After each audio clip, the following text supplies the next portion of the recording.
warahmatullahi wabarakatuh. Alhamdulillah bertemu lagi. Kita kuliah pertemuan yang ke-15 atau bisa dibilang ini pertemuan yang terakhir ya. Karena besok hari Kamis kita akan pertemuan yang ke-16 atau kita akan melakukan WAS. Hari ini kita akan coba membahas proposal skripsi teman-teman kalian. Ya, ini yang pertama Risa, yang kedua Erika, yang ketiga siapa yang ketiga? Zakaria. Saya, Pak. Ya.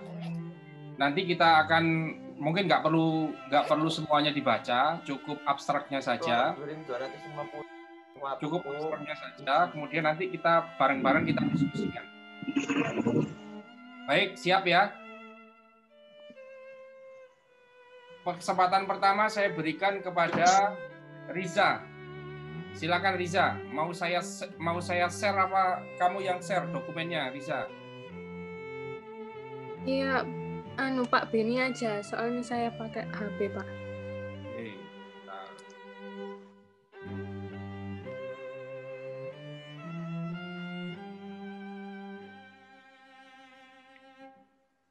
Kelihatan ya?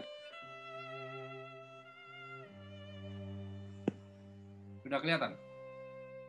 Kelihatan, Pak. Oke. Baik, silakan. Riza, silakan. Assalamualaikum warahmatullahi wabarakatuh. Di sini saya akan membahas mengenai proposal skripsi yang saya buat, yaitu berjudul Pengaruh Advertising dan Brand Ambassador terhadap keputusan pembelian pada mahasiswa pengguna aplikasi Tokopedia di Kota Gresik.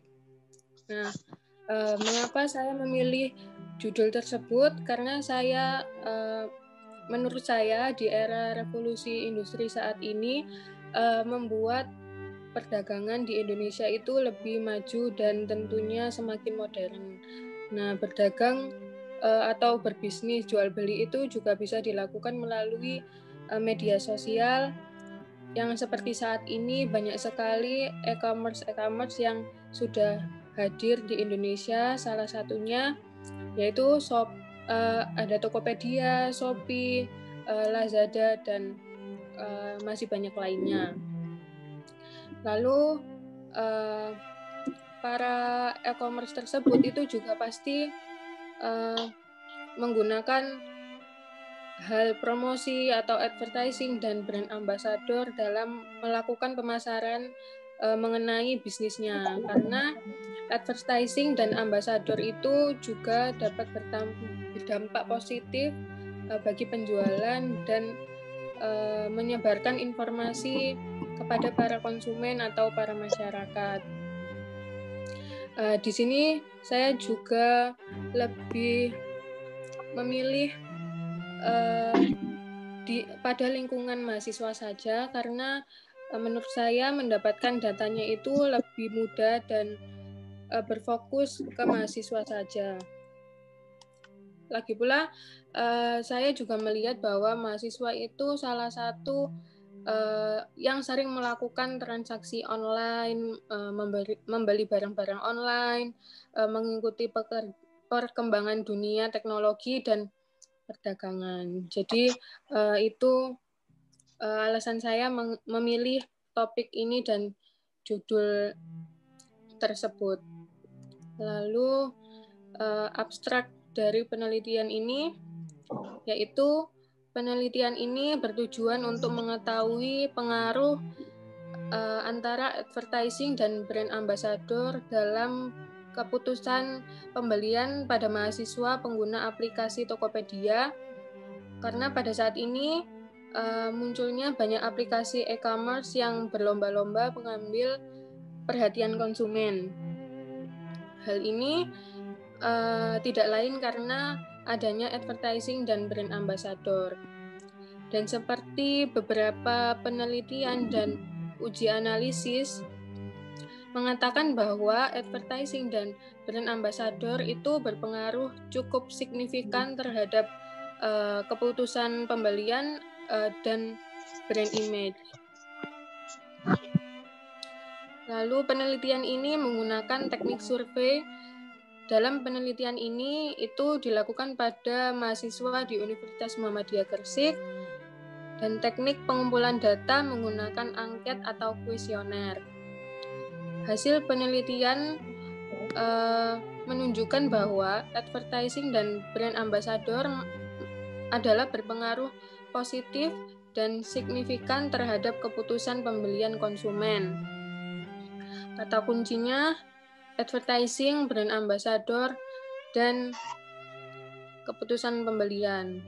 Nah, kalau sistematika penulisan dalam skripsi ini yaitu ada bab 1 pendahuluan, bab 2-nya tinjauan pustaka, bab 3 metode penelitian, dan bab 4 itu hasil penelitian, bab 5-nya penutup. Nah, seperti itu, Pak. Baik, sebelum saya ulas mungkin ada yang mau tanya dulu, silakan. Ada yang mau merespon dulu, silakan. Teman-teman yang lain.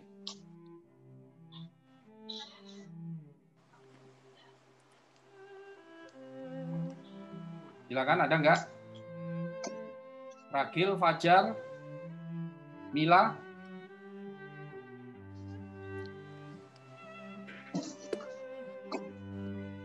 Oke, sambil nunggu teman-teman yang lain, saya akan bahas. Pertama dari abstrak. Kaidah abstrak yang pertama itu ada pendahuluan, meskipun 1-2 kalimat. Setelah itu tujuan penelitian, kemudian diikuti dengan metodologi atau pendekatannya dengan apa? Apakah kualitatif atau kuantitatif? Kemudian cara mengambil data, kemudian cara melakukan analisa data, kemudian hasilnya apa? Jadi kalau saya lihat dari uraian ini, saya sudah bikin oret-oretnya itu seperti ini hasilnya. Nah, pertama adalah alasan dulu. Apa? Pendahuluan. 1 atau 2 kalimat. Jadi pandemi COVID-19 berpengaruh pada perilaku pembelian consumers dari konsumen dari offline menjadi online melalui aplikasi. Ini versi saya ya. Nanti silakan Risa di itu sendiri. Dirubah sendiri kalau mau. Iya, Pak. Ya. Jadi saya kasih pemahaman. Jadi pandemi COVID-19 berpengaruh pada perilaku pembelian konsumen dari offline menjadi online melalui aplikasi. Para pebisnis online berlomba-lomba untuk menarik perhatian pembeli, diantaranya dengan advertising dan brand ambassador. Nah, kemudian tujuannya, penelitian ini bertujuan untuk mengetahui pengaruh antara advertising dan brand ambassador dalam hal keputusan pembelian pada mahasiswa pengguna aplikasi Tokopedia. Ya, ini tujuannya. Melihat pengaruh advertising dan brand ambassador terhadap keputusan pembelian. Penelitian dilakukan. Nah, sekarang penelitiannya, pendekatan ini menggunakan apa? Tadi belum dijelaskan. Jelaskan seperti ini. Penelitian dilakukan dengan pendekatan kuantitatif menggunakan teknik purposive sampling, misalkan 100 orang responden mahasiswa Muhammadiyah Gresik dengan kriteria minimal 3 kali pernah berbelanja di Tokopedia. Paham maksudnya ya? Kalau kamu tidak definisikan siapa yang akan kamu survei, nanti orang akan bertanya-tanya gimana kamu akan bisa menjawab pertanyaan sesuai dengan tujuan penelitian. Tapi kalau kamu detailkan, nanti respondennya adalah mahasiswa yang sudah punya experience atau pengalaman berbelanja di Tokopedia. Misalkan selama 3 kali. Kenapa kok 3 kali? Kalau sekali mungkin tidak terlalu ngefek Pak advertising dan ambasadornya. Tapi kalau 3 mungkin dia punya pengalaman yang lebih. Nah, jadi cocok untuk bisa membantu menjawab pertanyaan-pertanyaan dalam penelitian. Bisa dipahami? Ya, Pak.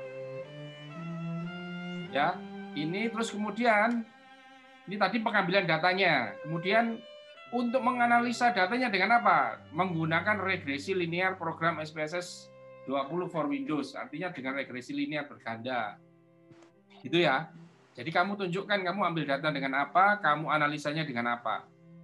Setelah itu kamu tunjukkan hasilnya. Hasilnya penelitian menunjukkan bahwa advertising dan brand ambassador masing-masing dan secara bersama-sama kamu bisa tuliskan advertising berpengaruh signifikan, positif dan signifikan terhadap pengambilan keputusan, dan brand ambassador berpengaruh positif dan signifikan terhadap keputusan, dan dua-duanya ya. Atau kamu tuliskan seperti ini jadi satu. Ya. Mungkin karena hasilnya sama-sama positifnya dan sama-sama signifikannya. Jadi advertising dan brand ambassador masing-masing dan secara bersama-sama berpengaruh positif dan signifikan terhadap keputusan pembelian konsumen. Itu ya. Ya, Pak. Nah, harusnya ada lagi satu saran. Sarannya apa? Saya belum masukkan, nanti kamu masukkan. Sarannya ketika kita mau membuka bisnis di toko online, maka harus memperhatikan tentang advertising dan brand ambassador. Ya, itu ya, nanti caranya ya. Terus kemudian kata kunci ada 3-5. Nah, ini sudah 1, 2, 3. Nanti kalau mau tambahi lagi. Ya, dari abstrak ini nanti kamu untuk mengerjakan penelitiannya lebih jelas. Kan pendahuluan di sini kamu tinggal kembangkan di bab pendahuluan. Kemudian tujuan ada di bab 2, nanti kamu bisa tinggal kembangkan. Karena saya melihat banyak teman-teman yang tidak konsisten ketika nulis tujuan di abstrak dengan yang ada di bab 2. Itu banyak yang nggak sama. Jadi kalau sudah didefinisikan dan bagus di abstrak, maka di bab-bab selanjutnya tinggal ngikuti yang ada di abstrak. Begitu juga tentang metode penelitiannya, karena sudah jelas mengambil datanya dan analisa datanya, di bab 3-nya lebih mudah lagi. Gitu ya. Silakan yang lain kalau ada pertanyaan untuk Risa.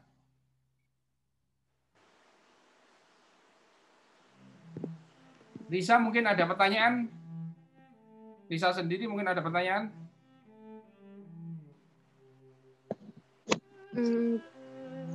Enggak, Pak, cuman itu tadi berarti saya kurang kalau yang metode penelitiannya itu saya kemarin nulisnya kurang jelas.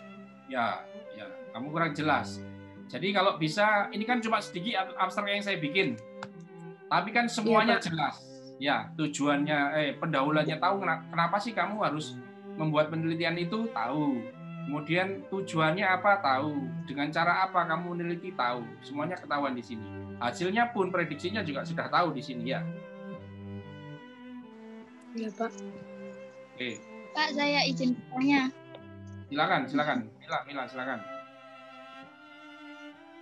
Pertanyaan untuk Mbak Rija. Saya mau menanyakan bagaimana cara Anda untuk pengambilan data. Apakah pas itu menyebarkan kuesioner itu secara random atau mempertanyakan dulu apakah yang responden itu pernah membeli di Tokopedia tersebut? Yuk, pertanyaan yang bagus. Pertanyaannya bagus. Silakan, bisa. Kalau kemarin saya itu langsung kayak tanya gitu, Pak, ke respondennya, nggak pakai tanya dia pernah beli atau enggak. Soalnya saya mikirnya itu pasti biasanya kalau cewek itu juga sering pakai aplikasi e-commerce kayak Tokopedia gitu, Pak. Oke, sekarang kan kamu tahu harus ada kriteria supaya bisa menjawab benar. Gimana caranya kamu untuk mengkriterianya? Ditanya di awal atau diikutkan di dalam kuesioner? Kalau saya mungkin itu langsung di kuesionernya, Pak. Karena mungkin misalnya saya tanya ke responden kan, kalau random kan saya kurang kenal, jadi mending saya tulis di kuesionernya itu apakah dia pernah transaksi atau beli di e-commerce Tokopedia tersebut atau tidak gitu Pak. Ya betul. Nanti di salah satu pertanyaan di awal-awal kuesioner kamu tanya pernah beli belum, sudah berapa kali. Nah, nanti kalau misalkan datanya kamu menggunakan Google Form. Google Form kan langsung nge-link, nanti bisa di-download pakai Excel. Nah, nanti kan bisa disortir ya, disortir. Yang tidak sesuai dengan kriteriamu maka nggak usah diambil datanya. Kalau yang sesuai baru diambil. Berarti jumlah yang sesuai harus sesuai ini, misalkan kamu mensyaratkan 100, maka harus 100 kamu dapat. Bukan 100 nyebar, tapi 100 orang yang sesuai dengan kriteriamu. Jadi mungkin yang jawab ada 200 atau 1000, tapi yang sesuai itu 100, ya kamu bisa ambil. Tapi kalau yang sesuai masih 90, berarti masih kurang 10. Berarti lebih ya kayak kuesionernya itu Pak. Ya, kan kamu sebar misalkan mahasiswa satu angkatan kan ada 1000-an di UMG itu. Dari 1000 itu, mungkin yang cocok kriteriamu hanya 110 lah, hanya itu yang bisa kamu pakai. Ya, jadi kamu nyebarnya jangan kamu batasi 100 orang, bukan. Kamu dapat datanya yang sesuai itu 100. Paham ya? Iya, paham Pak. Oke. Silakan yang lain. Mungkin Mila ada respon dari jawabannya Rika.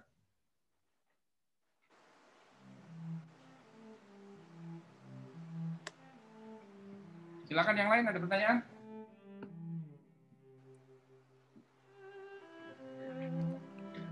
Tidak, Pak, tidak.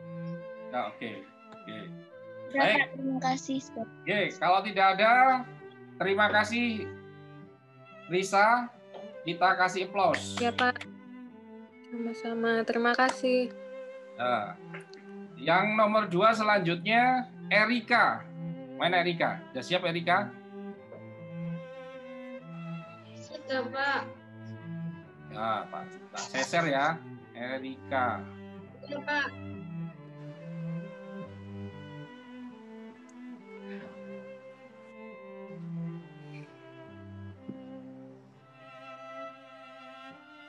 Erika ini mana ini?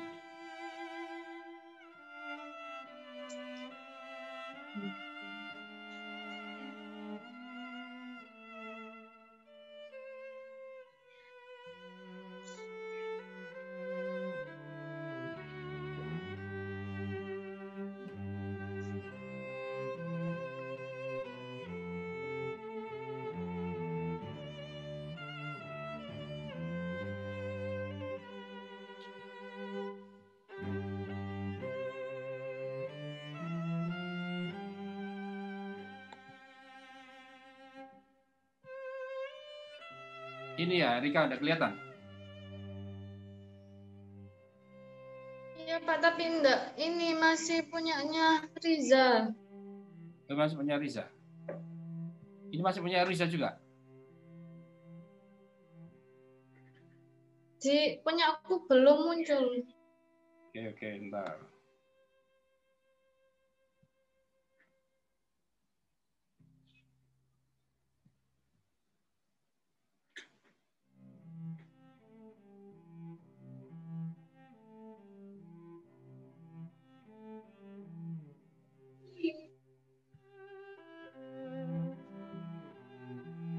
Sudah muncul?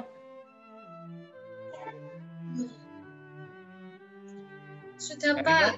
Oke, Ini punya saya. Silakan, Erika, silakan. Assalamualaikum warahmatullahi wabarakatuh. Saya di sini akan mempresentasikan tentang proposal skripsi saya yang berjudul Strategi Pemasaran Pedagang Tradisional dalam Meningkatkan Kinerja Penjualan untuk Terwujudnya Visi Kewirausahaan di Desa Sekarang. Mengapa saya memilih penelitian ini? Karena saya di lingkungan saya terdiri dari pasar dan banyaknya UMKM yang ada, dan banyaknya para ibu dan ayah yang bekerja sebagai UMKM. Dan itu pun terus berlanjut hingga anak mereka yang memiliki usaha atau meneruskan usaha orang tua mereka. Langsung saja saya akan membacakan abstrak proposal milik saya. Penelitian ini dilatar belakangi visi kewirausahaan yang dimiliki pasar sekarang dan UMKM sekitarnya untuk meningkatkan kinerja pemasaran yang memiliki pandangan jauh ke depan. Karena di era modern ini, persaingan usaha sangat ketat. Maka dari itu, pasar sekarang dan UMKM terus berusaha untuk berkembang agar lebih baik. Desa sekarang saat ini dilihat memiliki prospek yang menguntungkan untuk membuka usaha. Maka dari itu, UMKM di desa sekarang sendiri layak untuk saya teliti karena adanya fenomena pasar. Hal tersebut yang memicu potensi untuk berdirinya beberapa UMKM. Tujuan penelitian ialah ingin mengetahui visi kewirausahaan dalam meningkatkan kinerja pemasaran yang mana keterlibatan kepala desa dan perangkat desa dalam kemajuannya. Tujuan lainnya merupakan ingin mengetahui peningkatan kinerja pemasaran yang dapat menjadikan UMKM dan pasar sekarang berkembang. Metode penelitian yang digunakan menggunakan jenis penelitian deskriptif kualitatif, sedangkan untuk desain penelitian menggunakan desain peristiwa, yaitu apakah yang merupakan permasalahan utama untuk dijadikan analisis penelitian. Penelitian dilakukan di desa Sekaran dan berpusat di pasar desa Sekaran yang berlokasi di Jalan Raya Sekaran RT 3 RW 1. Kecamatan Sekaran, Kabupaten Lamongan, Jawa Timur. Penelitian ini dilakukan dengan sengaja dan penuh dengan pertimbangan bahwa pasar Sekaran dan desa Sekaran memiliki banyak UMKM yang relatif produktifnya yang relatif penduduknya yang sebagian asli masyarakat desa Sekaran sendiri dan dari luar desa Sekaran. Yang menjadi subjek penelitian ini merupakan pedagang dan pembeli di pasar Sekaran dan UMKM di sekitar desa Sekaran. Hasil penelitian menunjukkan bahwa para pedagang dan UMKM sudah memiliki visi kewirausahaan yang dapat meningkatkan kinerja pemasaran dalam menjalankan usahanya. Hasil penelitian ini juga menunjukkan di mana tiap tahun kinerja pemasaran selalu ditingkatkan dan visi kewirausahaan selalu dipegang teguh. Untuk hasil lainnya merupakan adanya potensi pada pasar Sekaran dan orang ke bawah nggak kelihatan. Orang tua yang telah menanamkan jiwa anak muda di desa Sekaran untuk suka mendirikan UMKM dan berwirausaha. Hal tersebut pula yang dapat meningkatkan kinerja pemasaran dan terciptalah visi kewirausahaan yang sangat jelas. Kata kunci yang saya gunakan di sini yaitu visi kewirausahaan, peningkatan kinerja, dan pemasaran. Terima kasih. Monggo Pak Beni memberikan saran. Silakan yang lain dulu, yang teman-teman dulu mungkin ada yang mau ditanyakan sebelum saya respon. Ya, mungkin dari teman-teman ada yang ingin ditanyakan. Saya mau bertanya. Apa ya? Dari penelitian tersebut kan pasti ada manfaat bagi subjeknya tersendiri maupun bagi peneliti bagi orang lain, Pak. Untuk manfaat dari penelitian Mbak Erika, manfaatnya bagi orang lain itu seperti apa? Baik, saya akan menjawab dari pertanyaan Mas Jaka. Manfaat dari penelitian saya yaitu ingin menunjukkan mengenal lebih dalam visi kewirausahaan dan kinerja pemasaran yang dilakukan oleh beberapa penduduk desa Sekaran dan warga lainnya, dan juga untuk mengetahui apa saja yang dilakukan kepala desa dan perangkat desa untuk memajukan UMKM yang di desa Sekaran agar visi kewirausahaannya juga sangat terlihat sangat begitu jelas. Apakah sudah bisa dipahami dari untuk Mas Jaka? Ya, sudah. Oh, terima kasih. Silakan kalau ada pertanyaan yang lain.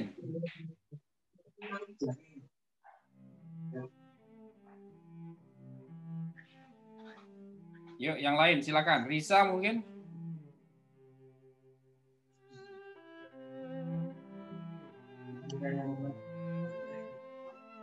Baik. Sambil nunggu yang lain ya, saya respon ya. Iya, Pak. Baik. Jadi gini, abstrak itu jangan lebih dari 500 kata. Ya. Jadi kalau ini kira-kira lebih apa kurang dari 500 kata? Lebih. Ya, lebih. Jadi kamu harus bisa menyingkat dan mengambil poin-poinnya. Makanya saya selalu tegaskan, kalau kalian membuat abstrak itu tujuan 2-3 kalimat.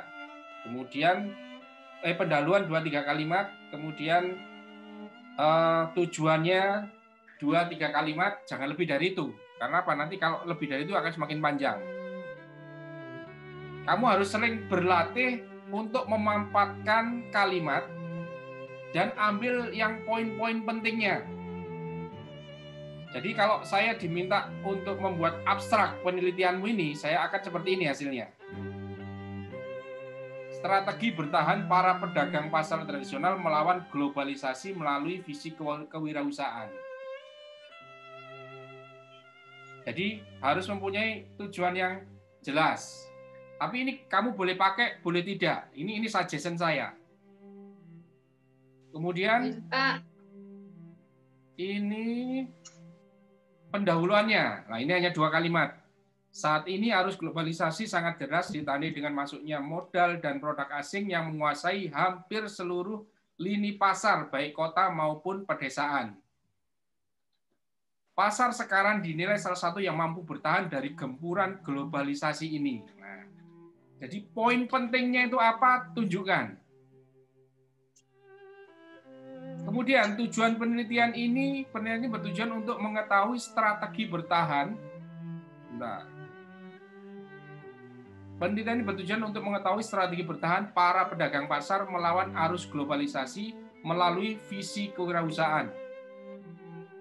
Tujuannya itu, metode yang digunakan, metode penelitian pendekatan deskriptif kualitatif yang dilakukan di Desa Sekaran, Kecamatan Sekaran, Kabupaten Lamongan, Jawa Timur, pengambilan data melalui wawancara mendalam kepada 10 orang pedagang, 2 orang pengolah pasar, dan 10 orang pembeli, melakukan observasi dan studi dokumen. Kalau jumlahnya ini nanti terserah kamu ya, ini hanya contoh saja. Iya, Pak. Analisis data menggunakan metode Miles and Huberman, yaitu pengumpulan data, reduksi data, dan kesimpulan atau verifikasi data. Nah, ini hasilnya. Hasil penelitian menunjukkan bahwa pedagang dan UMKM sudah memiliki visi kewirausahaan yang dapat meningkatkan kinerja pemasaran dalam menjalankan usahanya. Maaf, ini tadi yang punyamu. Ini saya ini.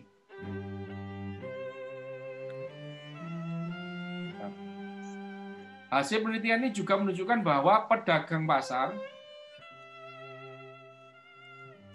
memiliki visi, yaitu tekad untuk berbisnis, bukan hanya pedagang.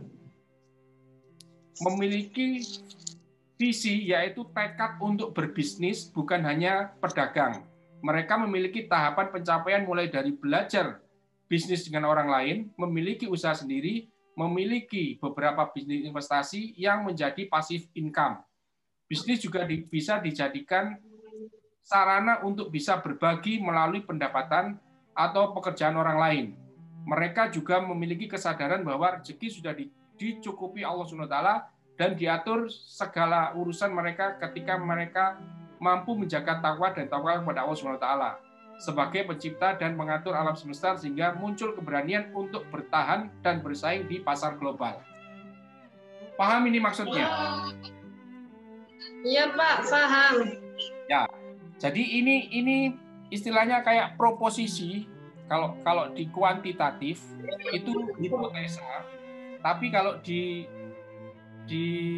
kualitatif ini prediksi jawaban akan seperti ini. Kira-kiranya kamu membuat seperti ini.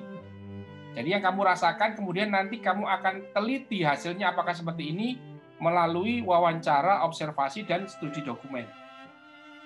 Jadi antara pendahuluan, tujuan, dan hasil terdapat korelasi yang menarik.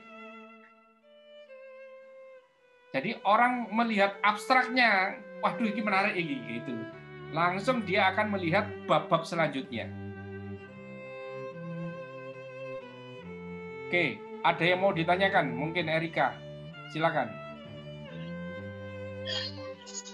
Enggak ada Pak, terima kasih atas masukan sarannya.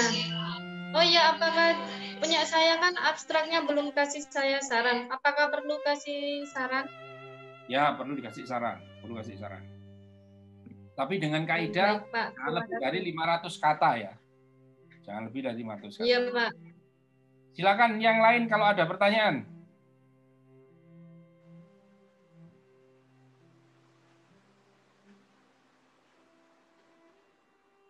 Tidak ada? Kalau tidak ada, masuk ke siapa tadi? Yang ketiga siapa ya? Saya, Pak. Oke, siap? Ya sudah, Pak. Oke. Nanti kalau mati kita akses lagi ya.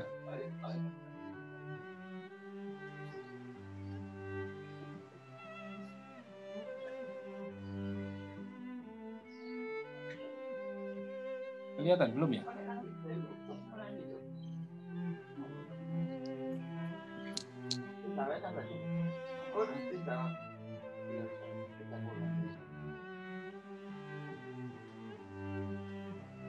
Sebentar.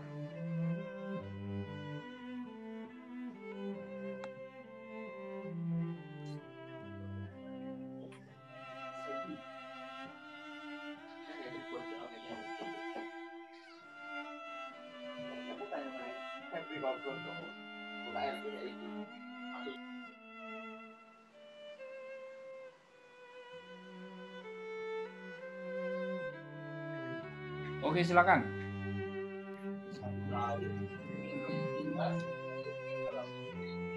Assalamualaikum warahmatullahi wabarakatuh.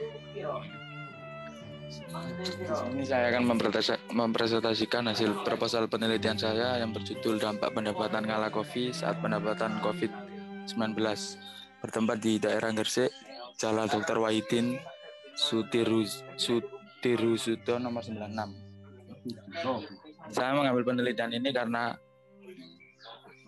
pandemi COVID tidak hanya berfokus pada kesehatan saja, tapi berpengaruh pada perekonomian di daerah Gresik. Contoh seperti di UKM kecil di tempat Ngala Coffee, UKMK kecil. Nah, penelitian ini berjudul Dampak Pendapatan Ngala Coffee setelah pandemi. Tujuan penelitian ini adalah untuk mengetahui pengaruh pendapatan UKMK kecil di Gresik, yaitu pendapatan di Ngala Coffee.